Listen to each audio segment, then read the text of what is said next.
অনেকে বলছে আপনাদের ধর্ম হিন্দু, আপনাদের আসল ধর্ম কোনটা? আমরা হিন্দু নই, আমরা হিন্দু ছিলাম না, হিন্দু নয়, হিন্দু কোনো দিন নাই, প্রকৃতিবাদী ব্রাহ্মণবাদ আমরা মানি না। নিজের আমাদের সমাজ ব্যবস্থা রয়েছে, মাঝি পারগানা গডেত পারানিক রয়েছে, হ্যাঁ, আমাদের বিচারপতি গ্রামে রয়েছে, আমাদের পূজারী নাইকে বাবা রয়েছে। তো সেই জন্য ব্রাহ্মণ নিয়ে আমাদের বিবাহ হয় নাই।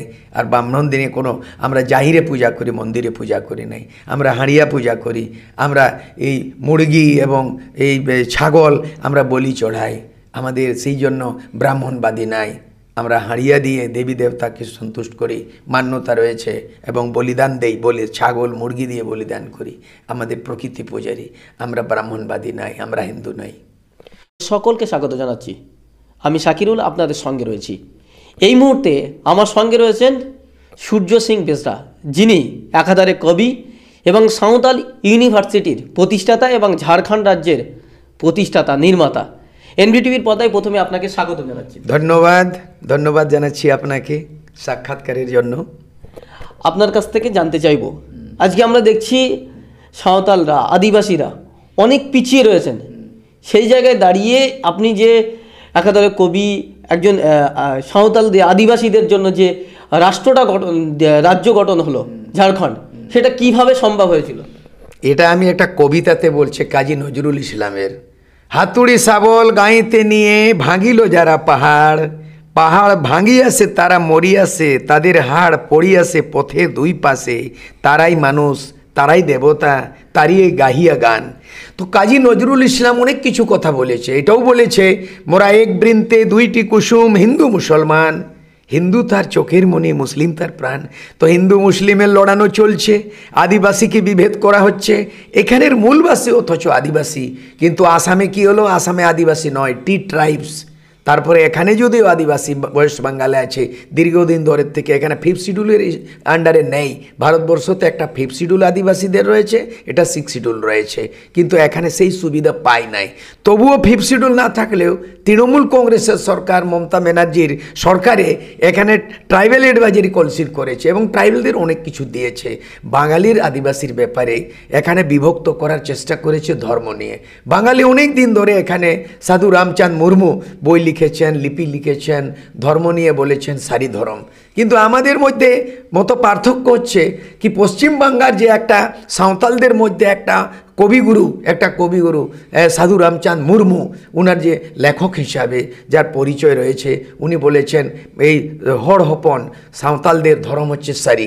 কিন্তু আবার অলচিকির জন্মদাতা উড়িষ্যার যে পণ্ডিত রঘুনাথ মুর্মু, উনি অলচিকির আবিষ্কারক, উনি বলছেন সারনা ধর্ম। তো ওখানে সারনা, এখানে সারি, কোথায় আদি কোথায় আদিবাসী? তো ধর্ম নিয়ে এইটাই আমার বলার আছে কি, ধর্ম নিয়েও পিছনে আছে আদিবাসী, ভাষা সাহিত্য নিয়েও পিছনে আছে, এই ব্যাপার আপার নিয়েও পেছনে আছে।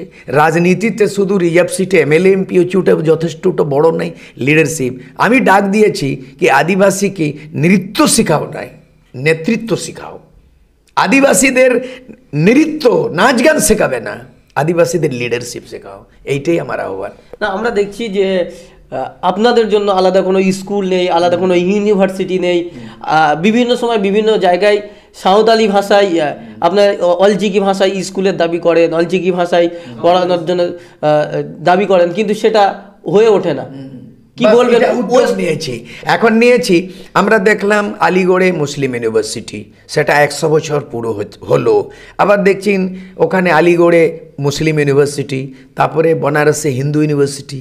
যদি হিন্দু ইউনিভার্সিটি হতে পারে আর মুসলিম ইউনিভার্সিটি হতে পারে, তাহলে সাঁওতালদের সাঁওতালি ইউনিভার্সিটি কেন হবে না? আমি দেখলাম 2008-এ এসেছিলাম এখানে বোলপুর শান্তিনিকেতন। ওখানে শান্তিনিকেতনে দেখুন সাঁওতালদের জমিন, সাঁওতালদের মাটি, ওইখানে রবীন্দ্রনাথ ঠাকুর বিশ্বকবি শান্তিনিকেতন তৈরি করলেন। সেই শান্তিনিকেতনের মতোই সাঁওতালদের শান্তিনিকেতন দামপাড়া লেদা ঘাটশিলেতে হয়েছে, এখন 4 বছর হতে চলেছে। ওইখানেই সাঁওতাল বিশ্ববিদ্যালয়, KG two PG education free under the tree, এই স্লোগান নিয়ে আমরা শুরু করেছি। ওখানে আমাদের নিজের মাতৃভাষা অলচিকিতে বিশ্ববিদ্যালয় স্থাপিত হয়ে গেছে। ওটা আমাদের কর্তব্য, দায়িত্ব গড়ে তোলার জন্য, আমার বিশ্বব্যাপী ওটা গড়ে তোলার আমরা আহ্বান জানাচ্ছি। আমরা বিশ্বকবি রবীন্দ্রনাথ ঠাকুরের যে গীতাঞ্জলি কাব্যগ্রন্থ, যার জন্য তিনি নোবেল প্রাইজ পেয়েছিলেন, সেই গীতাঞ্জলি কাব্যগ্রন্থের আপনি অনুবাদ করেছেন আপনাদের নিজস্ব আদিবাসী ভাষায় অলচিকি ভাষায়। তো কতটা ভালো লাগা, কতটা অনুপ্রেরণা পেয়েছেন বা কতটা মানুষের কাছে সহযোগিতা পেয়েছেন? আমি যতটা গর্বান্বিত নয় তার থেকে বেশি সাঁওতাল সাহিত্য সাঁওতাল সমাজের জন্য অনেক বড় অবদান। যে বিশ্বকবি রবীন্দ্রনাথ ঠাকুর যেটা বলেছেন, একটা লাইনে আমি বলে দিচ্ছি কি, মেঘের পরে মেঘ জমেছে আঁধার করে আছে, আমায় কেন বসিয়া রাখো একা দুয়ারের পাশে, কাজের দিনে নানা কাজে থাকি আমি নানা লোকের মাঝে, আজ আমি যে বসে আছি তোমারই আশ্বাসে। আমি অনুবাদ করেছি, রিমিল চেতান Rimil দলপ দলপ nyutet kate hijua juar juar, ᱤᱧ ᱫᱚ ᱪᱟ ᱮᱢ ᱫᱩᱲᱩᱵ ᱦᱚᱪᱚ ᱟᱠᱟᱫᱤᱧᱟ ᱮᱠᱞᱟ ᱵᱟᱦᱨᱮ ᱫᱩᱣᱟᱹᱨ, ᱠᱟᱹᱢᱤ ᱫᱤᱱ ᱨᱮ ᱟᱹᱰᱤ ᱠᱟᱹᱢᱤ ᱛᱟᱦᱮᱱᱟᱹᱧ ᱦᱚᱲ ᱠᱚ ᱛᱟᱞᱟᱨᱮ, ᱛᱮᱦᱮᱧ ᱤᱧ ᱫᱚᱧ ᱦᱟᱹᱯᱤᱫ ᱟᱠᱟᱱᱟ ᱟᱢᱟᱜ ᱛᱟᱺᱜᱤ তাড়া রে। তো এই ধরনের বাংলার থেকে সাঁওতালি হওয়া গর্বের বিষয়। আর এটা গীতাঞ্জলি এটা অনুবাদ হয়েছে, অনেক বড় কাজ হয়েছে, এটা প্রেরণা পেলাম। এই প্রেরণা পেয়েই 2014-তে আমি সম্মান পেলাম, গীতাঞ্জলি সাঁওতালি অনুবাদ করে সম্মান পেয়েছি বোলপুরে। আমি শান্তিনিকেতনের সম্মান পেলাম 25শে বৈশাখ তার জন্মজয়ন্তী। আর তারপরে আমি একটা সংকল্প নিলাম কি আমরা এই শান্তিনিকেতনের মতো সাঁওতালদের শান্তিনিকেতন তৈরি করব। তাহলে আমি স্থাপনা করলাম ওই দামপাড়ার লেদা ওখানে ঘাটশিলাতে কি সাঁওতাল বিশ্ববিদ্যালয়, 20 একর জমিন দান পেলাম, আর ওখানে প্রতিষ্ঠা হয়ে গেছে। প্রিয় দর্শক, আমরা কথা বলছিলাম সাঁওতালদের মহাকবি, আদিবাসীদের মহাকবি, যিনি গীতাঞ্জলি কাব্যগ্রন্থকে অনুবাদ করেছেন সাঁওতালি ভাষায়। তো আমরা আপনার কাছ থেকে সাঁওতালি ভাষায় কিছু কবিতা শুনতে চাই, যদি দর্শকদের উদ্দেশ্যে। নিশ্চয়ই নিশ্চয়ই, আমার অনেকগুলো কবিতা এমনি রয়েছে। যেমন একটা আমি অনুবাদের কথা ওটা তো বললামই, এখন নিজের যেটা আমি রচনা করেছি সেটা আমি বলতে চাই। बेरेत में से जेरेत में से अकील मार्शाल बती, न्यूतत खोजा मार्शाल में से सोनत खेरवाल जती, आमगे ओनहड़िए आमगे आमा ओल में उसरा, साहेत तेगे रिलेमाला साँवताई सुसरा, सिदू कानू तिलक बिरसे जोतो खेरवाल भीर, एभेनो में आदिम जाति आलम जापी थीर, टमाक रुई में साकवा औरंग में साजाओ में आसर कपी, जीवी आलाई में बदल हालाई में आलम ताहिन हपी, गोज काते हो जहाँ बांग को गुजुआ मोरे उजारा मोरे ना, गोज काते हो जहाँ बांग को गुजुआ उनको गे दिसमरेन भीर, बांचाओ काते गे मिछे गया जहाँ हुल बोतर तेनीर।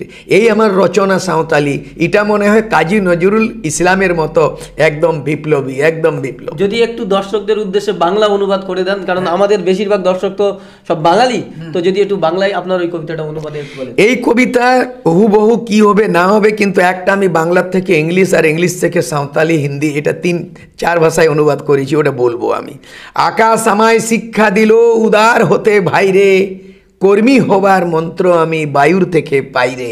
বায়ু মানে wind, wind, who has seen the wind, neither I nor you, but when the leaves are trembling, then the wind is passing through. हवा किसने देखा है, न मैंने न तुमने, जब पत्तियां हिलती हैं तो पता चलता है हवा बहती है। संतालिते होबे होय दो ओकोय नेला कादा, बांग दो इñ बांग दो आम, যখন গে হয়তে হেপিড় হেপিড় সাকাম হিলা উন দো এইকেওয়া হয় কানাই। ধন্যবাদ। প্রিয় দর্শক, আমরা আরও কিছু কথা শুনবো। আমরা দেখেছি যে আদিবাসীদের নিজস্ব স্কুল নেই, কোনো স্বাস্থ্য ব্যবস্থা উন্নত নেই এই এলাকাগুলোতে। বিশেষ করে আজ বাংলায় বাঁকুড়াতে আমরা ঘুরলাম, বাঁকুড়াতে ঘুরে দেখলাম এখানে অনেক দূরে স্কুল, এবং সবচেয়ে বড় স্কুল আমরা শুনলাম যে 8 পর্যন্ত জুনিয়র হাই স্কুল। তো সেখানে এই যে আদিবাসীদের শিক্ষা, স্বাস্থ্য, এই দুর্বলতা, কি সরকারের কাছে কি চাইবেন, কি আশা করবেন আপনারা? আমরা চাইবো না, আমরা কইব না,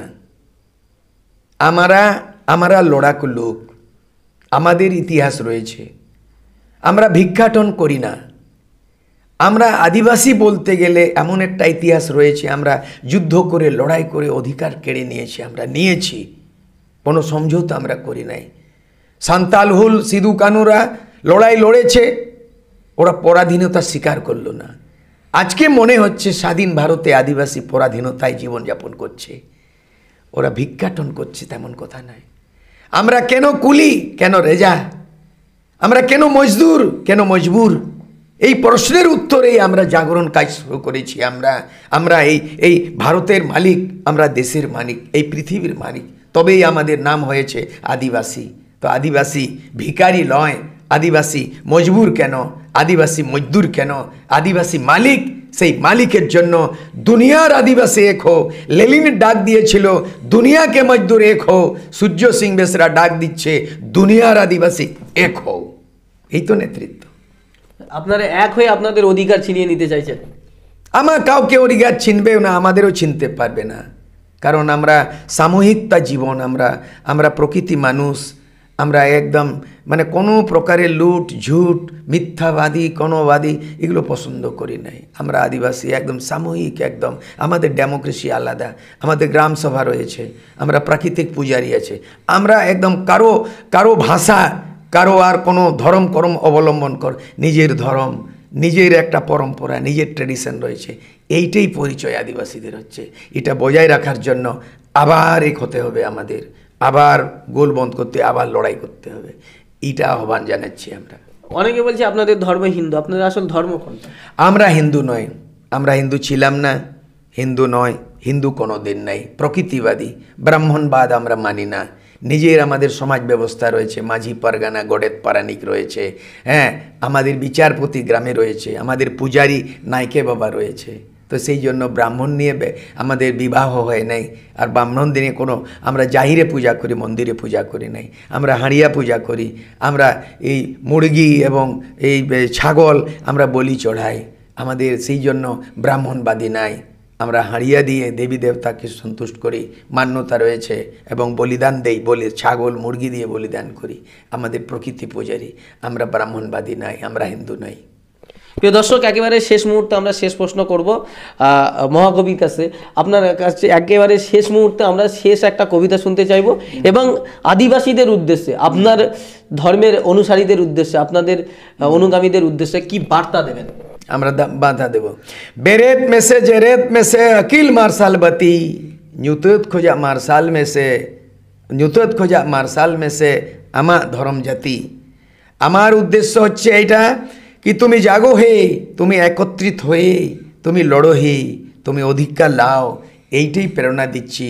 কবিতাতে করেছি, যেমন করেছে হ্যাঁ বিশ্বকবি রবীন্দ্রনাথ বলেছেন কি মাতৃভাষা মাতৃদুগ্ধ সমান। তাহলে সবাইয়ের মাতৃভাষা যদি মাতৃদুগ্ধ সমান হয়, তাহলে সাঁওতাল ভাষা কি ল্যাক্টোজবান সমান হয়? আমাদেরও মাতৃভাষা। কোথায় মাতৃভাষা আর কোথায় আমাদের মাতৃভূমি? লিখেছেন মহাকবি কি জননী জন্মভূমিশ্চ স্বর্গাদপি গরীয়সী। জননী আর জন্মভূমি মাতৃভূমি স্বর্গের সুখ থেকে উচ্চস্ব বড়। তো সেই জন্য আমাদের মাতৃভাষা মাতৃভূমি, এটাই আমার লড়াইয়ের লক্ষ্য হচ্ছে। কবিতা নিয়ে, লেখ নিয়ে অনেক কিছু কাজ বাকি আছে, কিন্তু আবার এই যুগের কথা আবার জাগৃত করব, আবার একত্রিত করব, আদিবাসীকে ঐক্যবদ্ধ করব এবং সংঘর্ষ করব, লড়াই লড়ব। ধন্যবাদ। প্রিয় দর্শক, এখন এই পর্যন্ত। পরবর্তী খবরের আপডেট পেতে আমাদের সঙ্গে থাকুন। সকলে ভালো থাকবেন, সুস্থ থাকবেন। ধন্যবাদ। সমস্ত আধুনিক সুবিধাযুক্ত সুচিকিৎসার অন্যতম পীঠস্থান Mir clinic and nursing home. এখানে অভিজ্ঞ ডাক্তার দ্বারা বিভিন্ন জটিল রোগের চিকিৎসা সফলভাবে করা হয়। স্বাস্থ্যসাথী কার্ডের মাধ্যমেও সমস্ত অপারেশন বিনামূল্যে করা হয়। গর্ভবতী মায়েদের বিনা খরচে ডেলিভারি ও 1000 টাকার সরকারি অনুদান দেওয়া হয়। আমাদের ঠিকানা ঝুড়ির মোড়, জীবনতলা, দক্ষিণ 24 পরগনা। বিস্তারিত জানতে যোগাযোগ করুন 9732774920 অথবা 7872034360।